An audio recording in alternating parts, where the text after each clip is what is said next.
રાયડો લઈને અમે આવ્યા હતા એટલે 1000નો ભાવ બોલે કે કદી 5-10 ઉપર બોલતા હોય, પણ અમારે ભાવ અમને મળતો નથી.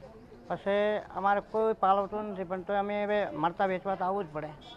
એટલે સરકાર છે થોડો ભાવ વધુ કરે, 1100-1200 રૂપિયા કરે તો ખેડૂતને પાલવે, ને કે ખેડૂતને કોઈ પાલવતું. રાયડાના ભાવ બિયારણની અંદર 1 કિલો થેલીના 1100 રૂપિયા હતા વાવેતરના ટાઈમે.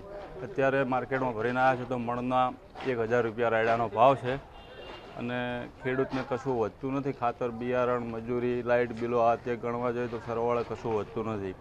એટલે સરકાર આના માટે કંઈક વિચારે અને પોષણક્ષમ ભાવો આપે તો વધુ સારું છે. તારીખ 10/2થી રાયડાની આવક શરૂ થઈ છે અને 10/3 સુધીમાં 1,10,000 બોરીની આવક ડીસા માર્કેટયાર્ડની અંદર થયેલ છે. ભાવ 1021 રૂપિયાથી માંડીને 1200 રૂપિયા સુધીનો નોંધાયેલ છે અને સામાન્ય ભાવ 1100 રૂપિયા સુધી નોંધાયેલ છે.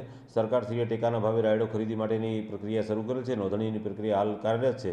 સરકારશ્રીએ ટેકાનો ભાવ 1190 રૂપિયા જાહેર કરેલ છે, પરંતુ ડીસા માર્કેટયાર્ડમાં ટેકાના ભાવની સમકક્ષના ભાવ મળતા હોય ખેડૂતો પોતાનો રાયડો વેચવા માટે ડીસા માર્કેટયાર્ડની અંદર અત્યારે આવી રહ્યા છે.